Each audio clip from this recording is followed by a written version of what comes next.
नमस्कार दोस्तों, मैं सिद्धार्थ आपका मेंटोर स्वागत करता हूं सिविल्स डेली के यूट्यूब चैनल पर, जहां आज हम बात करेंगे यूपीएससी प्रीलिम्स और मेन से जुड़ी कुछ इंपॉर्टेंट और रेलेवेंट टॉपिक्स पर from the Hindu editorial and op-ed section. तो दोस्तों, आज है 23 नवंबर 2021 और दिन है मंगलवार, ट्यूसडे।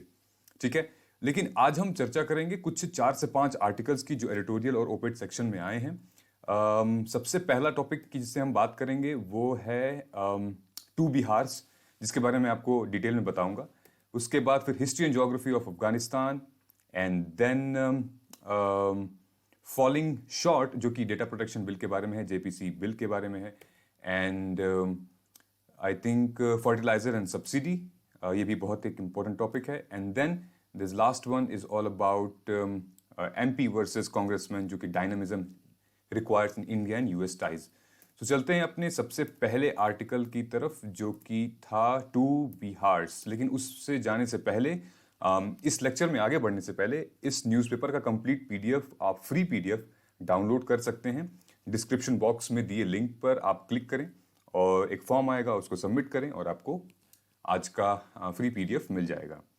और दोस्तों, आपकी प्रिपरेशन को और भी कॉम्पैक्ट और पावरफुल शेप देने के लिए जुड़िए हमारे साथ सीडी यूट्यूब रिचुअल्स पर, जिसके तहत आपकी तैयारी प्री मेंस इंटरव्यू के लेवल पर हम करवाएंगे। ऑलराइट, जैसे कि आप देख पा रहे हैं स्क्रीन पे, सो प्रीलिम्स स्पेसिफिक हम एमसीक्यूज को कवर करेंगे, जहां पर हम स्ट्रैटेजी और एक्सप्लेनेशन के साथ आपको डिटेल्ड एनालिसिस देंगे। देन यूपीएससी प्रीलिम्स और मेंस के प्रोग्राम्स के तहत हम 3 प्रोग्राम्स इंट्रोड्यूस कर रहे हैं, जहां पे मैं ऑलरेडी आपको समझा रहा हूं एडिटोरियल एंड ओपेड एनालिसिस। उससे पहले हमारा प्रोग्राम है syllabus which covers the entire current affairs, जिसको हम द हिंदू या इंडियन एक्सप्रेस के थ्रू कवर करेंगे। और एक एक्सप्लेनर जाएगा, okay, which give you an insight and analysis of some topic, चाहे वो स्टैटिक पोर्शन हो, चाहे वो करंट पोर्शन हो। और आप सब जानते हैं कि सीडी यूट्यूब चैनल बहुत पॉपुलर है अपने टॉपर्स को लेके। तो हमारा वीकली वेबिनार होगा, where in lots of student can also get a chance to speak directly to the toppers, और जो कि पिछले हफ्ते हमारा हुआ भी था। और इससे जुड़ी कोई भी आपकी डाउट्स हो, कोई भी प्रॉब्लम हो, तो आप डायरेक्ट क्वेश्चन पूछ सकते हैं। तो ये एक होलिस्टिक प्रोग्राम है हमारे तरफ से। स्केड्यूल को फॉलो करना ना भूलें और बढ़ते हैं हम आगे की तरफ। सो दोस्तों, आज का जो टॉपिक है, आज का न्यूज़पेपर बहुत इंपॉर्टेंट है। वैसे काफ़ी हैवी न्यूज़पेपर है, बहुत सारी चीज़ें कवर करने को मिल सकती हैं, थोड़ा सा लंबा हो सकता है ये एनालिसिस, लेकिन ये सारी चीज़ें आपके लिए ही हम कर रहे हैं, और ताकि आपका टाइम सेव हो, एटलीस्ट आप न्यूज़पेपर में 1-2 घंटे ना बैठें, right. So let us come to our the first discussion, two Bihars. तो ये कंसेप्ट, आई थिंक ये नाम सुनते ही आपको पता चल जाता होगा कि टू बिहार्स, हमने जैसे वीरदास ने टू इंडियाज का एक शो किया था यूएस में, और काफ़ी ज़्यादा वो सुर्खियों में हैं, अच्छे या बुरे वजहों से, ये हमें नहीं पता। लेकिन टू बिहार्स ये कहीं ना कहीं एक इस एडिटोरियल का एक बहुत इंपॉर्टेंट एस्पेक्ट है, वेयर इन जो हमारे ऑथर हैं आर.एस. पांडे, वो खुद एक सिविल सर्वेंट है, वो खुद एक आईएएस ऑफिसर रह चुके हैं। और ऑफ कोर्स हमारी जर्नी ये है, हम पढ़ा भी रहे हैं एक एस्पिरेंट्स को जो कि आईएएस ऑफिसर बनना चाहता है। तो बहुत इंपॉर्टेंट आर्टिकल है ये। इसमें I am trying to find let you know that there are few important things. Okay, two Bihar का कॉन्सेप्ट यहाँ पे ये है कि एक वो बिहार जहाँ से हमारे यूपीएससी सीएससी के पहले रैंक 1 जो शुभम कुमार सर, वो उनका एग्जाम क्लियर हुआ है और वो बिहार के रहने वाले थे, और उन्होंने रैंक 1, ना कि सिर्फ शुभम कुमार बल्कि हमेशा से सिविल सर्विसेज में Bihar region, UP region, Bihar region के तरफ से कोई ना कोई अच्छे रैंक पे आते रहे हैं। लेकिन एक दूसरी तरफ भी हम देखेंगे तो एक दूसरा एंगल है बिहार का, और जिससे हम और आप हम सब वाकिफ हैं, राइट। तो अगर हम इस न्यूज़पेपर के ही पॉइंट ऑफ व्यू से चलें, इनका जो आर्टिकल लिखा है पांडे सर ने, तो पहले तो ये आर्टिकल फॉलो करता है, ओवरलैप करता है हमारे GS2 से, ठीक है। Polity, governance, social justice, government policies, GS3 से भी करता है, economic development and security, and then की टॉपिक्स जो हमारा है आज का वो है political interest and social scheme. तो अगर आप देखिए तो इसमें इन्होंने सबसे पहला जो पंचलाइन इन्होंने लिखा है वो बहुत इंपॉर्टेंट है। पंचलाइन ये है कि the states fall from grace can be reversed if voters behavior is shaped by development। ठीक है, कहीं ना कहीं ये एक रीजन भी है जो हमारे वोटर्स हैं। राजनीति में तो कहीं ना कहीं एक रीजनल पॉलिटिक्स, एक कास्ट पॉलिटिक्स तो है ही, लेकिन हमारे जो वोटर्स हैं अगर वो ही इन सबको बढ़ावा देंगे तो कहां से फिर डेवलपमेंट आएगी। इस पूरे आर्टिकल का मुद्दा यह है कि हम अपने वोटर्स को, जैसा लीडर होगा हमारा एक्चुअली वैसा ही हमारी पीछे जो फॉलोअर होंगे। पांडे सर ने बहुत ही सही यहाँ पे भगवत गीता का कोटेशन मेंशन किया हुआ है, और वो वही चीज़ है जो मैंने आपको बताया कि what ever a leader does so do other people, what ever standard he sets others follow. ठीक है, तो जैसे जो शहर का मुखिया होगा, जैसा शहर का मुखिया होगा, जैसा परिवार का मुखिया होगा, जिस डायरेक्शन में वो ले जाना चाहेगा, परिवार और शहर उसी डायरेक्शन में जाएगा। मैं एक बहुत अच्छा यहाँ पे स्टैट्स मेंशन कर रखा है कि वाइडनिंग गैप, ये जैसे मैंने आपको कल बताया था, अगर मेरी कल की वीडियो आपने देखी होगी तो मैंने कल बताया था कि किसी भी एडिटोरियल में, किसी भी न्यूज में दो चीजें हमेशा इंपॉर्टेंट होती हैं, दो एस्पेक्ट। ओके, पहला होता है कंटेंट वाइज कि आप अपनी मीटिंग में क्या कंटेंट लिख सकते हो, और दूसरा होता है रेफरेंस ले सकते हो आप। ठीक है, जहां पे आप फैक्ट्स वगैरह निकाल सकते हो इजिली। ये वो आर्टिकल है जहां से आप रेफरेंस भी ले सकते हो, फैक्ट्स भी निकाल सकते हो। तो जहां आप देखेंगे ये वाइडनिंग गैप के बारे में बात की है। Bihar has the lowest per capita income in India actually.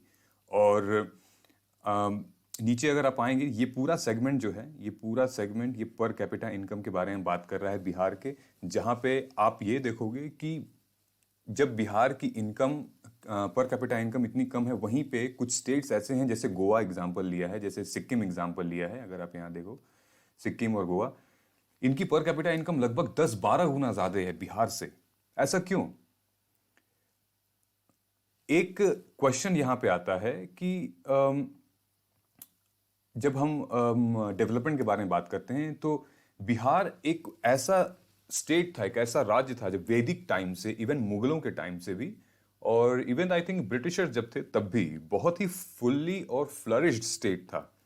ठीक है, ये आप देखिए यहाँ पे जो हिस्ट्री के बच्चे हैं वो आई थिंक पूरा रिलेट कर सकते हैं यहाँ से कि Bihar was that state which is full of grandeur, knowledge, wealth, power. Ancient India में जो मौर्यन एंड गुप्ता एजेस उस टाइम पे थे, तो ये जो मैंने कहा था ना कॉन्सेप्ट ऑफ टू बिहार, तो एक ये बिहार था और एक आज का बिहार है।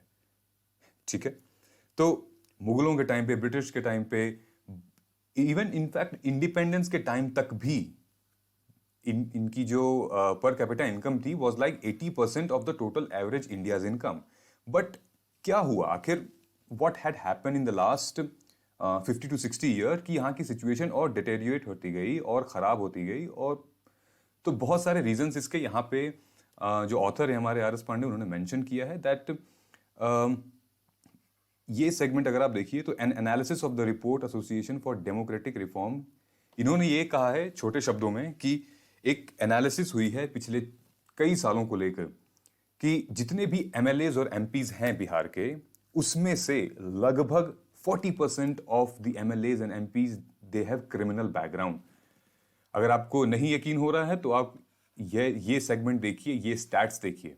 40% हैड क्रिमिनल केसेस, 50% जो एग्जिस्टिंग एमएलए एमपी हैं उन पे चार्जेस लगे हुए हैं। तो हम कैसे एक्सपेक्ट कर सकते हैं कि जो हमारा राजनेता है, जो हमारा प्रतिनिधि है, जो हमारा विधायक है या फिर सांसद है, वो मतलब निष्पक्ष होके काम कर सकता है? इट इज लाइक सोचने वाली बात है। जो विधायक या जो सांसद पिछले 5 सालों में, पिछले 4 सालों में जेल में ही है किसी न किसी कार्यों से, वो बाहर नहीं आ पा रहा है, तो क्या समाज का वो भला करेगा? ये सोचने वाली बात है, और ये हम आम जनता को भी हम बता सकते हैं। लेकिन मुद्दा तो यहीं पे आके अटकता है कि जो हमारे वोटर्स हैं उनको भी यही चाहिए वहाँ पे बहुत पॉपुलर टर्म होता है भैया जी भैया जी भैया जी ऐसे करेंगे, हमारे भैया जी वैसे करेंगे। तो ये भैया जी वाली और बाबूजी वाली सिचुएशन जब जब तक जाएगी नहीं तब तक हम खुद डेवलप नहीं हो पाएंगे, सोशली, मोरली, एथिकली, लीगली हम किसी भी एस्पेक्ट में नहीं हो पाएंगे। ऑलराइट। एक अगर हम बात करें तो लिबरलाइजेशन जब 1991 में एलपीजी रिफॉर्म्स आए थे तो ये भी कहा गया था कि हर स्टेट में बहुत ज़्यादा फ्लोरा फना ये सारी चीज़ें होंगी और बिजनेस आएगा, इकोनॉमिक बहुत आगे बढ़ेगी, लेबर बढ़ेगा, एम्प्लॉयमेंट अच्छी होगी, लेबर का जो पर कैपिटा इनकम है वो अच्छी होगी। लेकिन बिहार में ऐसा कुछ नहीं देखा गया। Bihar is like a landlock state, कि जोग्राफिकली लैंडलॉक यहाँ दिया है। उसके बावजूद भी poor infrastructure, poor government facilities, primarily अगर हम देखें तो गवर्नमेंट से रिलेटेड जो फैसिलिटीज हैं वही थोड़ी सी पुअर हैं। ओके। और ये एक विल इशू है, ये पॉलिटिकल इशू तो है लेकिन एक विल इशू भी है। कितने सारे बड़े बड़े राजनेता और कैबिनेट मिनिस्टर्स भी रहे हैं बिहार से, हम नाम नहीं लेना चाहेंगे, लेकिन बहुत सारी ऐसी अपॉर्चुनिटीज आई हैं जहां पे बिहार को एक एक वर्ल्ड लेवल पे, एक नेशनल लेवल पे देखा गया है, राइट। लेकिन कुछ रीजंस की वजह से बिहार पीछे रहा है और कहीं ना कहीं आज वो रीजन है कि आज हम बैठ के कंपेयर कर रहे हैं टू बिहार्स, राइट। सो कुछ चीज़ें हैं यहाँ पे जो मेंशन करना चाहता हूँ मैं कि अगर बिहार इतना पीछे है, या फिर मैं आपसे पूछना चाहता हूँ, may be this is a question to you as well, अगर बिहार इतना पीछे है इन सब चीज़ों में तो फिर गवर्नमेंट क्यों नहीं इनिशिएटिव ले रही है? गवर्नमेंट क्यों नहीं बिहार को एक एक स्पेशल स्टेट मान के उस पर डेवलपमेंट की फोकस कर रही है? जब सब कुछ पता है, सब कुछ पेपर पे है, तो ऐसा क्यों नहीं गवर्नमेंट कर रही है? ठीक है, ये एक क्वेश्चन है जो आई थिंक मैं आपसे आंसर जानना चाहूँगा कि इसका जवाब क्या होना चाहिए। ऑलराइट। फॉर एग्जाम्पल आपको मैं बताता हूँ कि आज की कंडीशन में बिहार उन एरियाज से और भी बुरी सिचुएशन में है जो हिली एरियाज में, बल्कि हिली एरियाज के लिए अलग नीतियाँ होती हैं, पॉलिसीज होती हैं। जिस स्टेट की पॉपुलेशन डेंसिटी बहुत कम है उस स्टेट में भारत सरकार की बहुत सारी नीतियां हैं, लेकिन बिहार में तो पॉपुलेशन ज़्यादा है, ठीक है। तो क्या ये एस्पेक्ट हो सकता है कि ओवर पॉपुलेशन है इससे वजह से?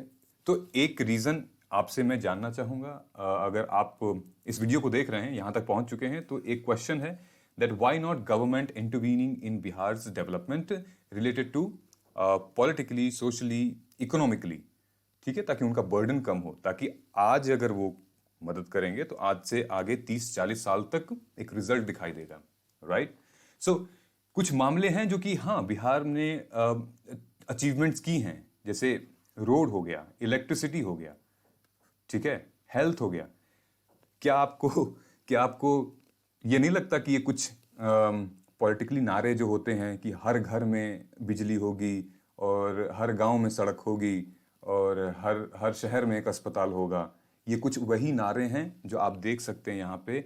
ये सारी चीज़ें इंफ्रास्ट्रक्चरली बिल्ड हुई हैं बिहार में, हम इसको मना नहीं कर रहे हैं, ये ऑलरेडी हैं और बल्कि अच्छा चल रहा है। बिहार में कई सारे इंस्टीट्यूट्स हैं, कॉलेजेस हैं, मेडिकल इंस्टीट्यूट्स हैं जो चल रहे हैं अच्छे, लेकिन ये वही नारे हैं, ठीक है। लेकिन कुछ ऐसी चीज़ें हैं जहाँ पे कभी ये नारा नहीं निकलता है कि हम क्राइम ख़त्म करेंगे, हम अपने जितने भी लोग हैं एमपीज, एमएलए या फिर दूसरी अदर पोस्ट पे, लोअर पोस्ट पे, वो क्रिमिनल बैकग्राउंड नहीं होगा उनका, पॉपुलेशन डेंसिटी को हम कम करेंगे, ठीक है, गरीबी हम हटाएंगे, ये सारे नारे नहीं दिखते हैं। लेकिन हाँ वो सड़क और बिजली वाले नारे हैं, वो फुलफिल हुए दिखते मिल रहे हैं आपको, ठीक है। सो जो ऑथर हैं हमारे ये कहना चाहते हैं कि development and investment would also be deterred by adverse governance environment, ठीक है। जैसा जैसा राजनीतिक माहौल होगा उसी हिसाब से ही आपकी गवर्नेंट जो डेवलपमेंट है, जो इन्वेस्टमेंट है, वैसी जाएगी। केरला क्यों एक फ्लरिश स्टेट है? तमिलनाडु क्यों एक डेवलप्ड एक फ्लरिश स्टेट है, ठीक है। ये जरूरी नहीं कि वहां की कम्युनिज्म पार्टी हो या फिर बीजेपी या कांग्रेस पार्टी हो, एक इंटरेस्ट होना चाहिए, एक विल होना चाहिए कुछ कर दिखाने का, अपने राज्य को अलग बना देने का, अपने राज्य को मंगल बना देने का, ठीक है। तो ये एक विल लैक है, ठीक है। बाकी सारी चीजें तो हम हैं ही। तो this is one of the most important aspect. इससे रिलेटेड एक क्वेश्चन मैंने मेंस का दिया हुआ है, मैं आपको यहाँ पे शेयर करता हूँ। There was one important question which came in the examination as well, that criminalization of politics will blow to our democracy if left unchecked. In light of this statement, analyze the measures taken and also suggest some possible solution. I would request you all कि please अगर एक दो line भी अगर लिख सकते हैं, अगर आप, I wanted to understand your point of view. I'm sure plenty of us from the same region, from North India, हम यूपी, बिहार, दिल्ली, हरियाणा, पंजाब, तो हर स्टेट में कहीं ना कहीं है criminalization of politics, but so being an aspirant, आप इस आंसर का जवाब दीजिए and then we will move it forward. Okay, so moving on to our next news, this is history and geography of Afghanistan. So this is an important article. Important इसलिए है कि इसमें कुछ पॉइंट्स मेंशन किए हुए हैं, मैं आपको बताऊंगा। इसलिए इम्पॉर्टेंट नहीं है क्योंकि हामिद अंसारी साहब ने लिखा है, जो फॉर्मर वाइस प्रेसिडेंट थे। ठीक है, जरूरी नहीं कि अगर कल को अब सोनिया गांधी जी कुछ आर्टिकल लिखेंगे तो बहुत इंपॉर्टेंट होगा, ऐसा नहीं है। हम सिलेबस के हिसाब से चलेंगे, सिलेबस क्या कह रहा है उस हिसाब से हम करेंगे। ठीक है, तो अफगानिस्तान के रेफरेंस में सन 1880 से पहले लैंड बाउंड्रीज डेमोग्राफी के आधार पर डिवाइड की जाती थी। ठीक है, लेकिन ब्रिटिश हुकूमत के इंटरवीन करने के बाद ये लैंड बाउंड्रीज टेरिटोरियल बाउंड्रीज कहलाने लगी, जब मुगलों का जब डिक्लाइन हुआ, ठीक है, 1700 एंड 1750s में, और ब्रिटिश की डोमिनेंसी बढ़ने लगी, जिसमें से पॉलिटिक्स जो है एक बहुत बड़ा एंगल निकल के सामने आया। ठीक है, खास करके टेरिटोरियल बाउंड्री से रिलेटेड, ये मेरा है, ये तुम्हारा है, इतना ऐसे करके। ठीक है, तो आमिर अब्दुल रहमान, यहाँ पे ये जो आर्टिकल है मॉडर्न हिस्ट्री का, आमिर अब्दुल रहमान ने आगाह किया था कि सारिस्ट इनरोड्स इनके बारे में कि ये आने वाले हैं। अब ये सारिस्ट इनरोड्स, ये सारसिज्म क्या होता है, आई वुड रिक्वेस्ट कि ये बताएं, क्योंकि ये बहुत इंपॉर्टेंट है। क्योंकि ये आर्टिकल सी GS1 से रिलेटेड तो है, ठीक है, ज्योग्राफी ऑफ द वर्ल्ड, लेकिन ये इंपॉर्टेंट है थोड़ा कि world history events from the 18th century. ठीक है, यहाँ से क्वेश्चंस आ सकते हैं। तो सारसिज्म क्या होता है, सार क्या होता है, TSAR, वो आप कमेंट करके बताइए, क्योंकि कहीं ना कहीं आपकी वर्ल्ड हिस्ट्री में और आपने पढ़ा भी हुआ है। मैं हिंट देने के लिए मैं थोड़ा सा रशिया का नाम ले लूंगा, ठीक है, लेकिन I would request you all कि कमेंट करके बताइए that have you heard about this concept. If not then I will be glad to explain in my next video, okay, because this is important. ठीक है, और ये भी बता सकता हूँ कि ये कहीं ना कहीं कोई टाइटल होता है, तो इतना है, हिंट काफ़ी है। आगे आप इसके बारे में प्लीज़ कमेंट करके बताइए and then we will take it forward. ठीक है, तो बहरहाल इस पूरे आर्टिकल में कुछ इंपॉर्टेंट चीज़ें हैं जो मैं आपको बता देता हूँ। पूरा आर्टिकल आपको पढ़ने की ज़रूरत नहीं है, okay, it will be a waste of time eventually for an IAS aspirant. कुछ इंपॉर्टेंट चीज़ें ये हैं कि ये देख लेना 1991 का जो ट्रीटी था, रावलपिंडी, ट्रीटी ऑफ रावलपिंडी, जहाँ पे अफगानिस्तान को रिकॉग्नाइज किया गया कि फुल्ली सॉवरेन स्टेट। ठीक है, ये आप देख लीजिएगा। एंड देन 1931 में जो किंग थे नादिर शाह, जिनकी फोटो यहाँ बनी हुई है, ठीक है, चश्मा लगाया उन्होंने, ये रहा, ठीक है, इन्होंने चश्मा लगाया हुआ है यहाँ पे, ये है नादिर शाह। इन्होंने एक पॉलिसी ऑफ न्यूट्रलिटी, ठीक है, वो इंट्रोड्यूस की थी, लेकिन इनकी जो पॉलिसी ऑफ न्यूट्रलिटी थी वही 1949 में अफगानिस्तान की सरकार जो उस समय थी, उन्होंने मना कर दिया। उन्होंने 1949 में दैट टाइम अफगानिस्तान ने जितने भी एग्रीमेंट्स थे, जितनी भी ट्रीटीज थे, सबको खारिज कर दिया और कहा कि भैया जो हम बोलेंगे वही होगा। ठीक है, इनफैक्ट जो डूरैंड लाइन थी, डूरैंड लाइन के होने का जो अस्तित्व था उसको भी हटा दिया। कह रहा कि हम नहीं मानते डूरैंड लाइन, ब्रिटिश कौन थे हमें नहीं पता, ऐसे करके। तो उनको नहीं पता, काबुल अपने आप में उस टाइम पे बहुत स्मार्ट था, तो उन्होंने एक्सेप्ट नहीं किया। ठीक है, तो ये कंसेप्ट आप याद रखेंगे। 1991 ट्रीटी ऑफ रावलपिंडी, मैं आपको क्रोनोलॉजी बता रहा हूँ, ठीक है, क्रोनोलॉजी चल रहा है आजकल बहुत, तो क्रोनोलॉजी समझिए। 1919 आपको बता दिया मैंने, ट्रीटी ऑफ रावलपिंडी। 1931 में बता दिया आपको, किंग नादिर शाह ने पॉलिसी ऑफ न्यूट्रलिटी को इंट्रोड्यूस किया था। लेकिन 1941 में उसको रिफ्यूट कर दिया गया बाय अफगानिस्तान, ठीक है, एक्सेप्ट नहीं किया गया कोई भी ट्रीटीज। ड्यूरेंड लाइन जिसमें से सबसे इंपॉर्टेंट एस्पेक्ट निकल के आई, ठीक है। तो मेरे कहने का मुद्दा ये है कि इस पूरे क्वेश्चन में दो चीजें इंपॉर्टेंट हैं। एक, ड्यूरेंड लाइन क्या होती है, ठीक है। आई थिंक आप सब इतने स्मार्ट हैं कि आप ड्यूरेंड लाइन तो पता ही होगा, ये सारे लाइंस। एंड देन दूसरी चीज आती है कि 1949 के बाद कुछ स्टडी की गई इनके जो मोनार्क थे, जो ऑटोक्रेट्स थे, और फिर एक गवर्नमेंट फॉर्म हुई। तो इन सबको स्टडी करने के बाद एक टर्म निकल के आया जिसको कहते हैं neutralisation as a sustainable approach. तो अगर आप देखेंगे तो यहाँ पे एक अमेरिकन स्कॉलर हैं ऑड्रे करके, उन्होंने ये कंसेप्ट निकाला था, न्यूट्रलाइजेशन ऑफ सस्टेनेबल अप्रोच, ठीक है। और ये कुछ नहीं है, बस एक आपसी समझौता से हम कैसे एक सस्टेनेबल तरीके से किसी भी एंगल को हम सॉल्व कर सकते हैं, रिजॉल्व कर सकते हैं, जहां पे किसी की नुकसान ना हो, किसी भी स्टेट का नुकसान ना हो। क्योंकि अफगानिस्तान उस रीजन में पड़ता है जहां पे एक तरीके का जंक्शन पॉइंट है, ओके। इधर से अब चाइना है, इधर से रशिया है, इधर इंडिया है और पाकिस्तान है। सो इकोनॉमिकली और ट्रेड वाइज बहुत प्रॉब्लम हो सकती है। तो कहीं ना कहीं सस्टेनेबल हमें स्टेप लेना पड़ेगा, ठीक है। एक इंपॉर्टेंट एस्पेक्ट यहाँ पे आया था कि जो पाकिस्तान के फॉरेन सेक्रेटरी थे, ये जो पॉइंट अगर आप देख रहे हो, इस पॉइंट को मैं बता देता हूँ। ये जो पाकिस्तान के फॉरेन सेक्रेटरी थे, उनका कहना था कि पाकिस्तान के लिए काबुल को पुश करना टोटली व्यर्थ है, ठीक है। क्योंकि वो ड्यूरेंड लाइन और उससे रिलेटेड इशू को रिकॉग्नाइज काबुल करे, ये हो नहीं सकता।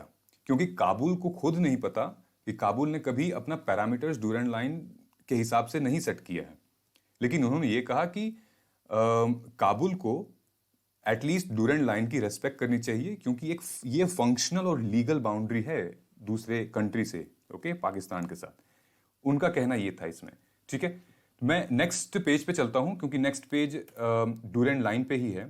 सो दिस इज ड्यूरेंड लाइन, ये लाल वाली है। आई एम श्योर आपको पता होगा, ये तो हमें एनसीईआरटी में मिल जाता है, ठीक है। ये एनसीईआरटी का ही क्वेश्चन है, लेकिन एनसीईआरटी से ही क्वेश्चन बनते हैं, याद रखना, प्रीलिम्स में, ठीक है।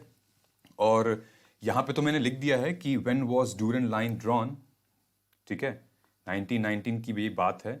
British civil servant Henry Durand, and इनके ऊपर ये बना हुआ था, सर हेनरी मोर्टिमर ड्यूरांड, इसलिए ड्यूरेंड नाम लिया गया। एंड देन जो अब्दुल रहमान खान थे 1893 में।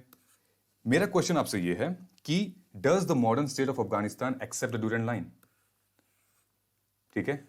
आज का जो अफगानिस्तान है, जो आज का तालिबान है या काबुल है, वो क्या मॉडर्न स्टेट ऑफ अफगानिस्तान जो है वो ड्यूरेंड लाइन को एक्सेप्ट करता है, ये वाली लाइन को, ठीक है, जो लाइन है अफगानिस्तान और पाकिस्तान के बीच में, वो एक्सेप्ट करता है? अगर हाँ तो क्यों, ना तो क्यों? तो प्लीज आप बताइए, कमेंट करके बताइएगा, ठीक है। इससे क्या होगा ना कि जब आप कोई भी चीज कमेंट करके बताते हो तो एक और उससे रिलेटेड फीडबैक आपके ब्रेन में बन जाता है, आपको रिकॉल करने में आसानी होती है। क्योंकि आप कोई चीज विजुअलाइज कर रहे हो, आप वीडियो देख रहे हो, उस पर एक क्वेश्चन के साथ आप रिप्लाई कर रहे हो, फीडबैक भी मिल जा रहा है। So it's a psychological thing, that's why I am saying कि अगर आप इस पर रिप्लाई करिए तो पता चल जाएगा, ठीक। नेक्स्ट हमारा जो न्यूज है वो है falling short. So this article is all about joint parliamentary committee bill which gives data protection act से related ये पूरा आर्टिकल है। तो देखिए, data protection act DPA, I will not go into detail, क्योंकि ये पिछले 1.5-2-3 साल से ये हम समझते आ रहे हैं, हमें भी पता है कि आपको ये सारी चीज़ें पता है। कुछ इंपॉर्टेंट चीज़ें हैं जो कि आप समझ लीजिए, ठीक है।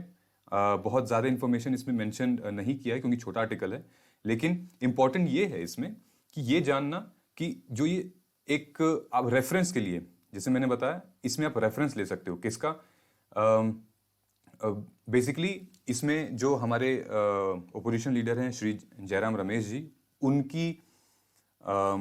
उनका एक डिसेंट है और ओपोजिशन का कुछ डिसेंट है कि जो आज का बिल है, 2019 में जो बिल ड्राफ्ट हुआ था वो कहीं ना कहीं 2018 के बिल से मैच नहीं करता है। बहुत चेंजेस हैं, वो चेंजेस गवर्नमेंट ने बताए नहीं हैं। ओके। और कहा जाता है कि जो श्री कृष्णा कमेटी थी, यहाँ पे कहीं लिखा होगा जॉइंट पार्लियामेंट्री कमेटी, जो श्री कृष्णा कमेटी थी उसने जेएस के एस पुट्टास्वामी जो यूनियन ऑफ इंडिया जो जजमेंट थी जिसमें राइट टू प्राइवेसी वाला, ये चीजें इंपॉर्टेंट हैं। ठीक है, क्या क्या बेस बनाया गया किसी एक लॉ को, किसी एक बिल के फॉर्म होने में किस किस चीजों का बेस बनाया गया। ठीक है, उसमें श्री कृष्णा कमेटी थी, श्री कृष्णा कमेटी ने क्या रिकमेंडेशन दिए, फिर उसके बाद ये के S Puttaswamy versus union of India जो राइट टू प्राइवेसी वाला बिल है उसको आधार बना के इस लॉ को इंट्रोड्यूस किया गया था, इस बिल के प्रोविजंस को इंट्रोड्यूस किया गया था। ठीक है, लेकिन कुछ इसमें चेंजेस आए थे। जो चेंजेस आए थे वो मैं अभी बता देता हूं आपको। मैंने यहाँ पे 1 2 3 4 और उसके अगले स्लाइड में मैंने लगभग 3 और पॉइंट्स मेंशन किए हैं, लेकिन जो मेजरली इंपॉर्टेंट पॉइंट है वो ये है कि in unlike 2018 bill, data protection act can not specify new categories of sensitive personal data. ठीक है, अब 2019 के बिल में गवर्नमेंट ने इस प्रोविजन में, जस्टिस श्री कृष्णा कमेटी ने, उसने ये नहीं बताया उन्होंने कि नई कैटेगरीज क्या हैं इसमें, so that it might have the sensitive information and it can capture the sensitive information from the personal data. ठीक है, वो जो नई कैटेगरीज हैं that has not been defined. ठीक है, फोर्थ पॉइंट इसका ये है, the bill gives the central government powers to direct any, you understand, कि सेंट्रल गवर्नमेंट को ये बिल एक फुल प्रूफ पावर देता है कि किसी भी प्रोसेसर को या किसी भी ऑपरेटर को नॉन पर्सनल डेटा शेयर करने से, ठीक है, कुछ भी, मतलब गवर्नमेंट, लेट्स से व्हाट्सएप या फिर लेट्स से ट्विटर, ठीक है, कल को ट्विटर अगर ये पॉलिसी इंप्लीमेंट हो जाती है तो ट्विटर से इंडियन गवर्नमेंट कुछ भी, कोई भी डेटा मांग सकती है एंड ट्विटर विल नॉट से नो टू इट। ओके, ये चीज 2018 में नहीं थी। ठीक है, अगला पॉइंट में आना चाहता हूं मैं, जहां पे एक बहुत इंपॉर्टेंट पॉइंट है। वैसे आप पीडीएफ डाउनलोड कर सकते हैं, पीडीएफ में बहुत ही डिटेल में ये सारे पॉइंट्स आपको मिल जाएंगे, लेकिन जो मैं बताना चाह रहा हूं एक इंपॉर्टेंट सेक्शन है सातवां मेंशन ये करता है कि जो 2018 का बिल था, डीपीए जो था, वो कंसिस्ट करता था चेयरपर्सन एंड 6, ये मेंशन किया ना, chairperson and 6 whole time members. ठीक है, लेकिन 2019 का जो बिल है, कहीं ना कहीं इनके जो टीम मेंबर्स हैं, जो कोर मेंबर्स हैं, उसमें कमी है। ठीक है, और सबसे बड़ा जो डिफरेंस ये है कि 2019 के बिल में जुडिशियल मामला है ही नहीं। ठीक है, और 2018 में वो था दैट जो चीफ जस्टिस ऑफ इंडिया थे या सुप्रीम कोर्ट था, ही और they can nominate anybody on their behalf. ठीक है, लेकिन यहाँ पे गवर्नमेंट का ये पूरा कहना है कि नहीं, इसमें जुडिशरी नहीं नॉमिनेट करेगी, इसमें हम नॉमिनेट करेंगे। ठीक है, तो ये एक बहुत बड़ा चेंज था। इनफैक्ट आप पॉइंट 6 भी देख सकते हैं, पॉइंट 5 भी आप डेफिनेटली पढ़ सकते हैं, but there are 3 to 4 points where in, जब भी आप मेंस आंसर राइटिंग लिखो ना, तो एक ट्रिक्स होती हैं उसकी। ठीक है, मैं मेंस आंसर राइटिंग के पर्सपेक्टिव से बता रहा हूँ, पढ़ा रहा हूँ, कि जो भी सॉलिड पॉइंट्स होते हैं, ठीक है, जो, क्योंकि हर एक पेन की ग्रेविटी होती है, कौन सा दर्द ज्यादा हो रहा है, कहाँ दर्द ज्यादा हो रहा है, कौन सा इशू इंपॉर्टेंट है, कौन सा ऑल्टरनेटिव बहुत ज्यादा काम लायक है, कौन सा कम है। तो based on the degree of the pain, based on the degree of that suggestion, उसको आप क्रोनोलॉजिकल ऑर्डर में लिख सकते हो। ठीक है, तो पहला पॉइंट तो आपका यही जाना चाहिए, जो जुडिशरी वाला सेगमेंट है इसमें। ठीक, फिर दूसरा पॉइंट आप अपने हिसाब से फिल्टर करके आप लिख सकते हैं। ठीक, ये था टोटल डीपीए पे। मैं बहुत ज़्यादा डीप में नहीं गया हूं, लेकिन हाँ, एक बहुत कॉम्प्रिहेंसिव है, क्योंकि ये टॉपिक्स आगे भी आएंगे। ठीक है, अभी तो ये बिल है, अभी तो इंट्रोड्यूस होगा। ठीक है, और वाद विवाद होंगे, टॉपिक्स आएंगे, लेकिन हमें जो है मेन क्रक्स समझना है कि कहाँ पे जो चैलेंजेस हैं। Okay, now let us move forward. या So the next topic here is on fertilizer and subsidy. ये GS3 से रिलेटेड टॉपिक है। ठीक है, issues related to planning, resource, growth, development, agriculture से ऑफ कोर्स है, एनवायरनमेंट से भी है, और marketing for agriculture produce and issues. ठीक है, एक बहुत इंपॉर्टेंट एस्पेक्ट इसमें बताया है। इंपॉर्टेंट एस्पेक्ट ये है कि जब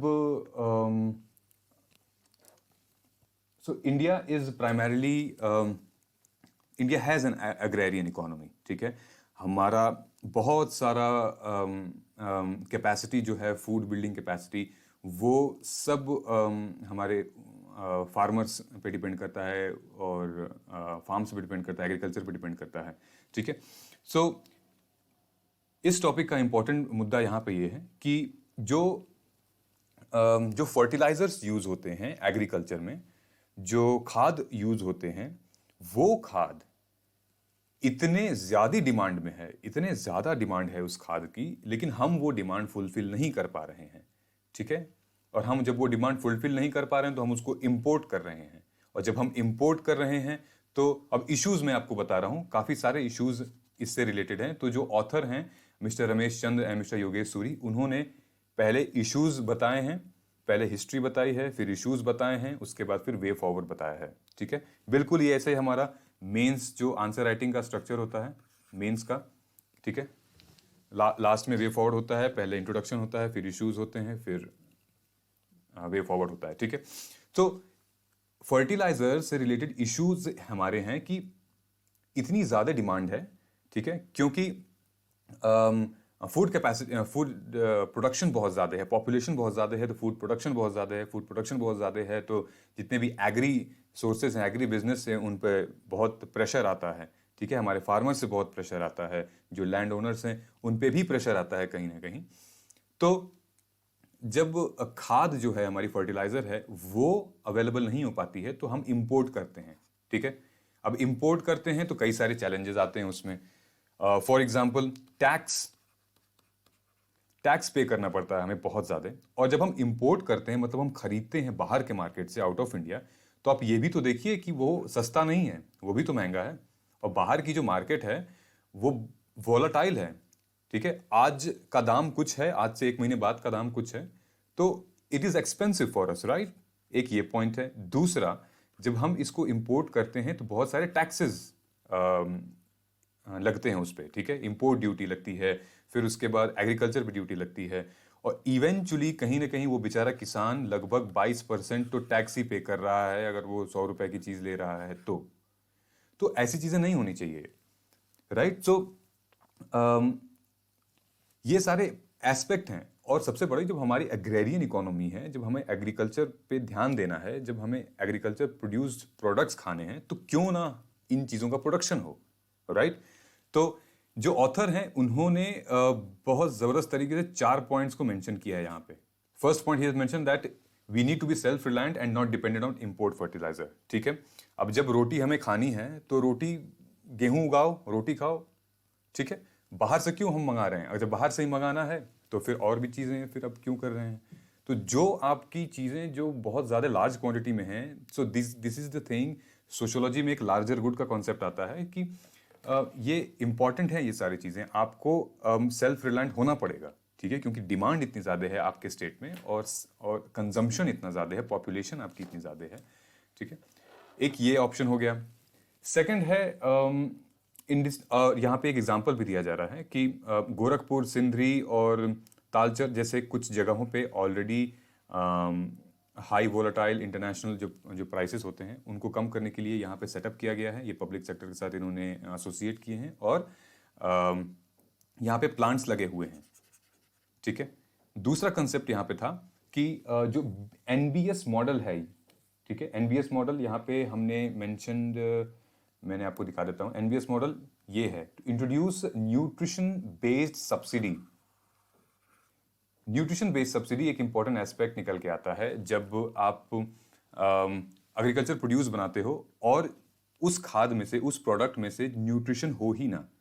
ठीक है, जब आप कोई भी चीज़ उगा रहे हो तो ऑफ कोर्स कहीं ना कहीं न्यूट्रिशन वैल्यू ऐड होगी उसमें, तभी आप खाओगे और आपके बॉडी को लगेगा।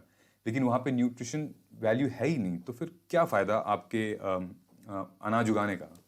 ठीक है, सो ये scheme we need to extend NBS system, तो ऑथर ने दूसरी चीजें ये बताई है।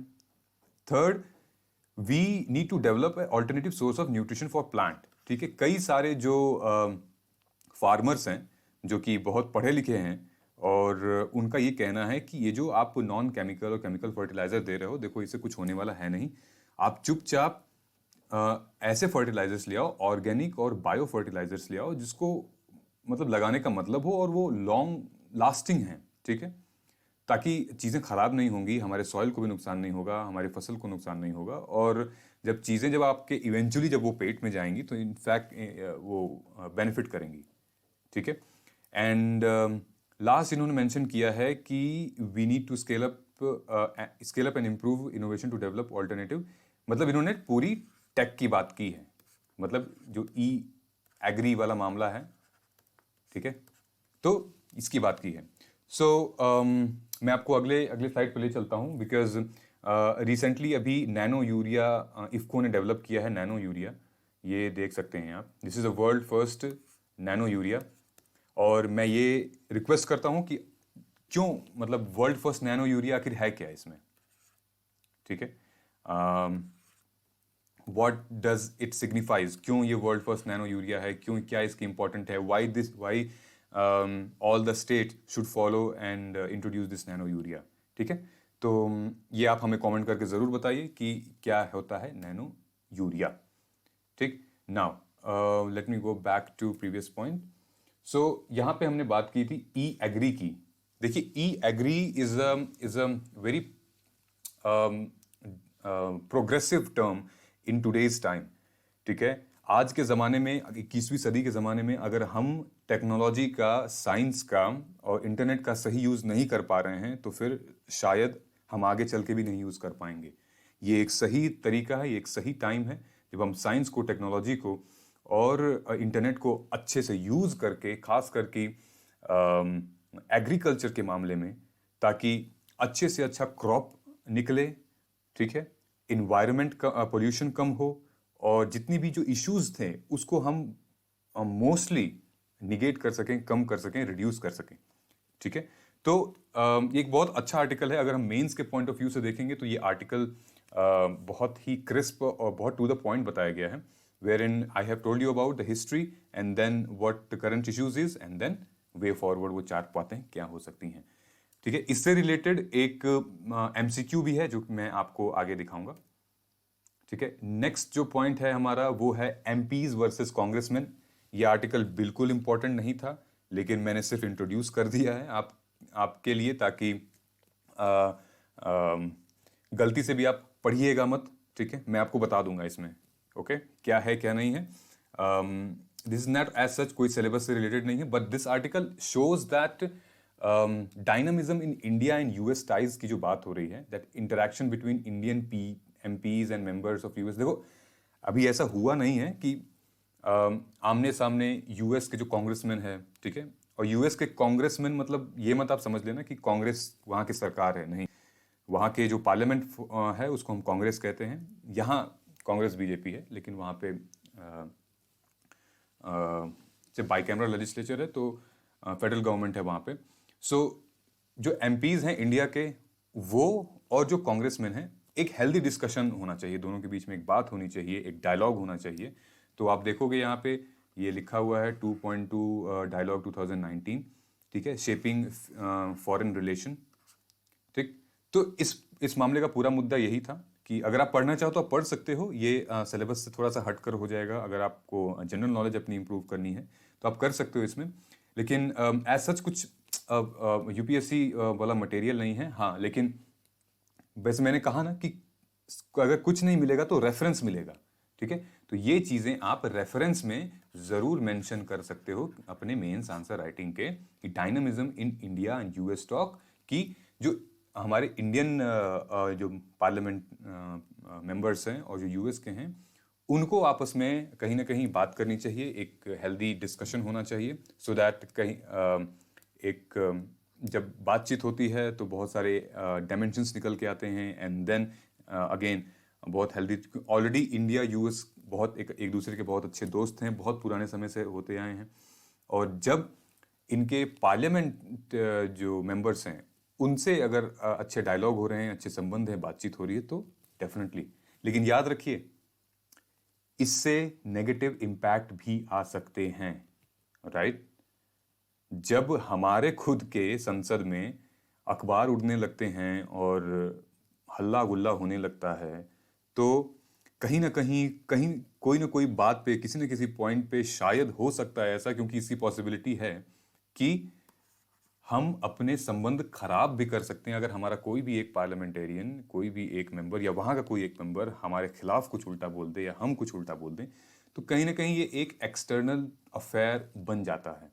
ठीक है, तो इस चीज को बहुत कंस्ट्रक्टिवली और बहुत स्क्रूटिनाइज्ड वे में ले जा सकते हैं। ठीक है, so this is just to info, ज्यादा ध्यान नहीं देना इस पे। ठीक है, moving forward. So moving forward में दो चीजें थी मेंस के क्वेश्चन, एक तो मैंने आपसे डिस्कस कर लिया है, दूसरा है is about what are the laws and regulation governing data protection in India. ठीक है, हालांकि ये क्वेश्चंस कई बार आ चुके हैं, लेकिन हम टाइम टू टाइम अपडेट भी तो होना होता है क्या चल रहा है। ठीक है, अगर आज ये क्वेश्चन पूछा है तो आप 2018 के डीपीए के बारे में तो नहीं लिखेंगे ना। तो अगर आज क्वेश्चन पूछा है तो आज के टाइम से क्या होगा। लेट्स से अगर जो लोग मेंस दे रहे हैं 2022 में, so they have to write about what is happening here in data protection policies in the current times। ठीक है, so आज के टाइम से रिलेटेड ये मेंस का क्वेश्चन है, प्लीज कमेंट करके बताइए and I will be glad to review it and evaluate with in 24 to 48 hours. और ये रहा हमारा आज का एमसीक्यू ऑफ द डे। ठीक है, ये है कौन से पे, ये फर्टिलाइजर वाले पे है, that at present with reference to chemical fertiliser in India consider the following statement. At present retail price, ये 3 पॉइंट्स हैं। ठीक है, I will be glad to know कि आपका क्या इसमें आंसर होगा। ठीक है, मुझे तो आंसर साफ साफ दिख रहा है, लेकिन मैं ऑफ कोर्स मैं मजबूर हूं, मैं नहीं बता पाऊंगा। लेकिन हाँ, आप I will be glad to know from you that let's see क्या प्रिपरेशन चल रही है आपकी। और इन केस अगर आप यहाँ तक पहुँच ही गए हैं, सो होल्ड योर ब्रेथ, क्योंकि आई थिंक हमारा अगला प्रोग्राम जो है वो ब्रॉडकास्ट होने ही वाला है। ये शायद करंट अफेयर्स एनालिसिस है, एंड देन एक्सप्लेनर जाएगा, उसके बाद फिर एमसीक्यू जाएगा, और वीक के एंड में एक जाएगा वेबिनार।